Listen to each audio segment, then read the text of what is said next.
Façamos o homem à nossa imagem, conforme a nossa semelhança. Pense nessas palavras.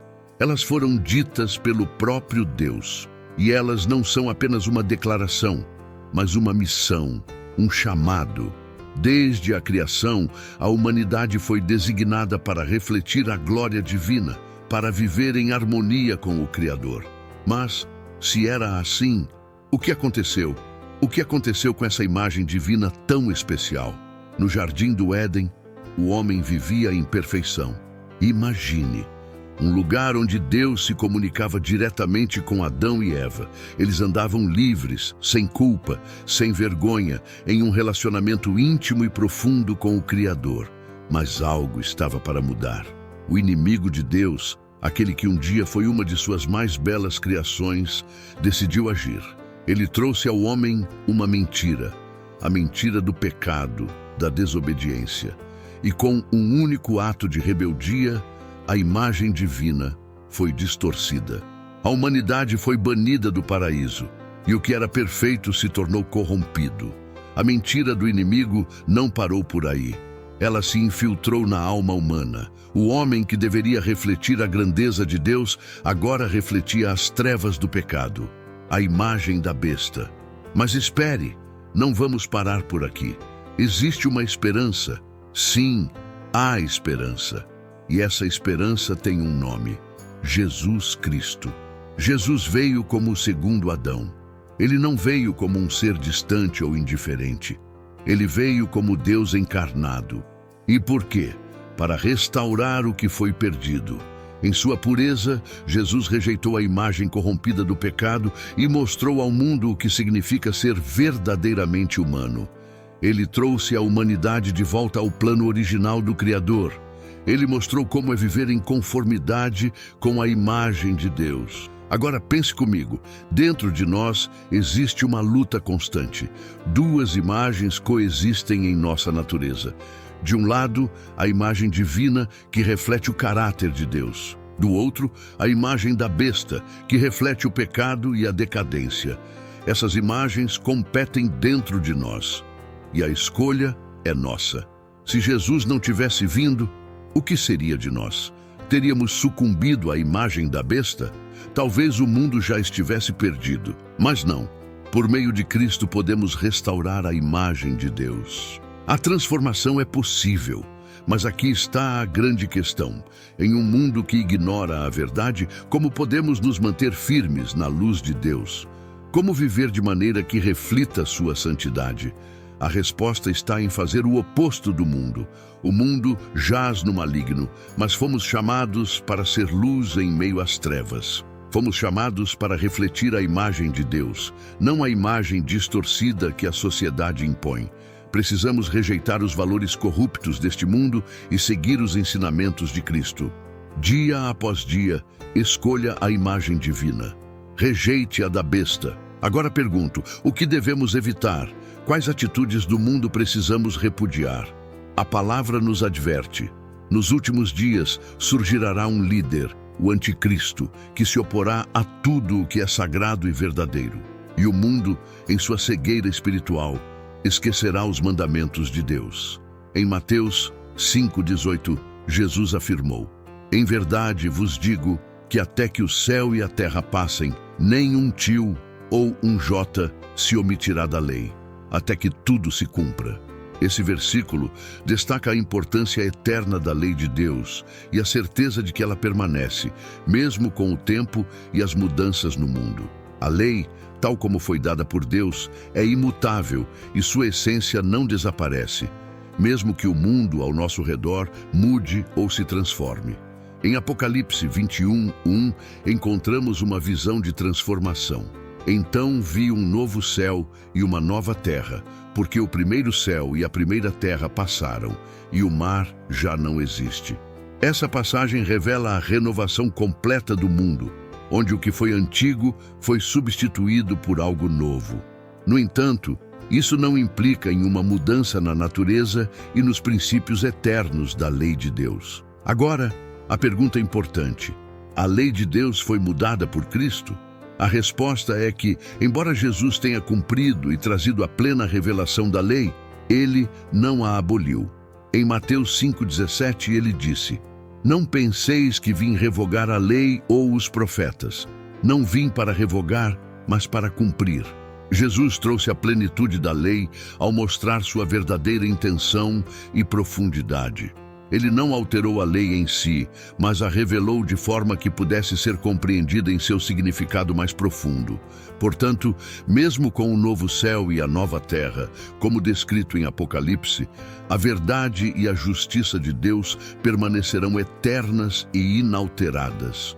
O que passa é o mundo e seus sistemas, mas a palavra e a lei de Deus permanecem.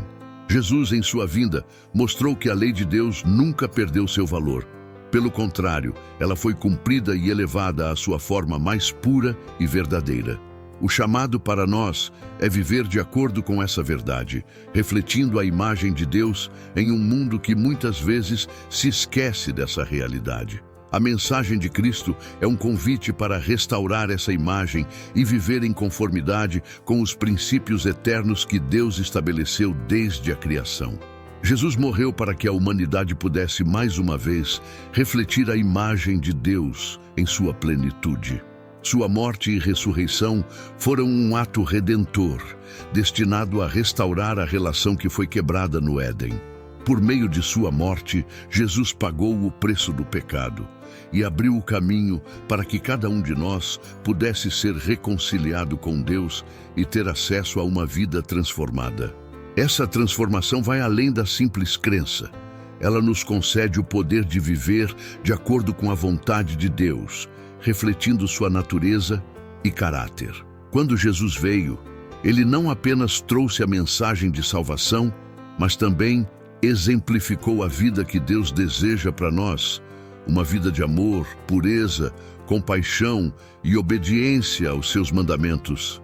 Ele cumpriu a lei e a vontade do Pai de maneira perfeita e agora, por meio de seu Espírito, ele nos capacita a viver essa realidade também. Em João 14:12, Jesus disse: em verdade vos digo que aquele que crê em mim também fará as obras que eu faço e as fará maiores do que estas, porque eu vou para o Pai. Essa promessa nos revela que, ao aceitarmos a obra de Cristo e vivermos em comunhão com Ele, somos capacitados a realizar as mesmas obras que Ele fez, não por nossa força, mas pelo poder dele em nós. Portanto, a morte de Jesus é um convite para que todos nós possamos restaurar a imagem de Deus em nossas vidas e sermos instrumentos de transformação neste mundo. Ele não apenas morreu para nos libertar do pecado, mas também para nos dar a força para viver como ele viveu e cumprir aquilo que ele cumpriu. A vida cristã é, então, um processo de constante renovação, onde somos moldados pela presença e pelo poder do Espírito Santo, refletindo mais e mais a imagem de Deus em nossos pensamentos, palavras e ações. Essa é a beleza da redenção. Não apenas sermos perdoados, mas sermos transformados para que possamos viver uma vida que glorifique a Deus e manifeste sua verdade em tudo o que fazemos. Em Filipenses 4:13, Paulo nos lembra: posso todas as coisas naquele que me fortalece. Com o poder de Cristo em nós, não há limites para o que podemos alcançar em sua vontade, pois Ele é a fonte de nossa força e da nossa capacidade de viver como refletimos sua imagem. Mas nós não podemos fechar os olhos. Precisamos permanecer firmes na verdade. Vamos lembrar os mandamentos de Deus e refletir: não terás outros deuses diante de mim. O mundo está cheio de deuses falsos, mas Deus ainda diz: ouça, Israel, o nosso Deus é o único Senhor. Não farás para ti imagem de escultura. A idolatria persiste, mas Deus promete misericórdia àqueles que o amam e obedecem aos seus mandamentos. Apesar da proibição de se curvar a imagens, o mundo ignora este mandamento, substituindo a adoração divina por idolatria. Não tomarás o nome do Senhor teu Deus em vão. O nome de Deus é sagrado, use-o com respeito e temor.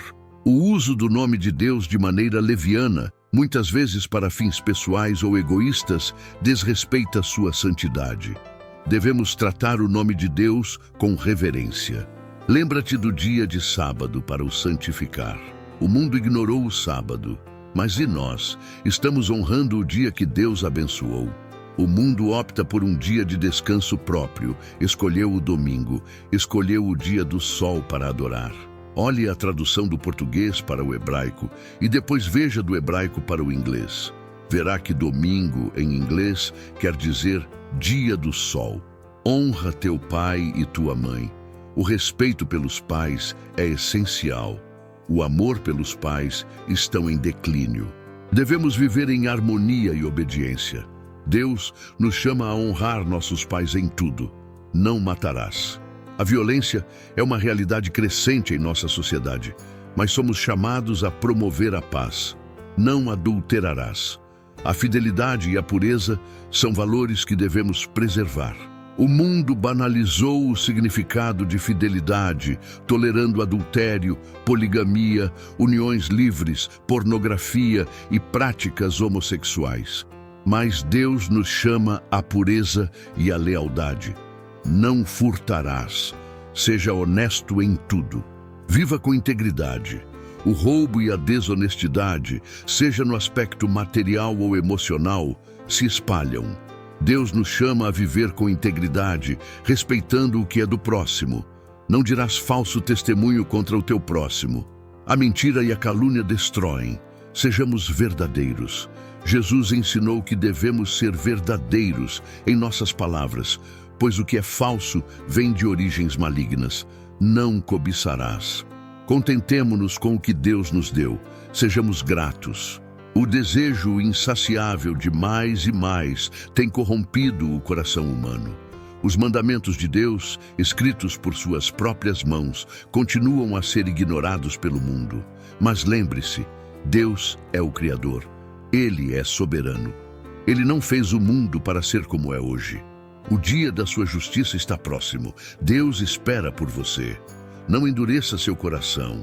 A escolha é sua. Escolha refletir a imagem de Deus. Êxodo 20:20.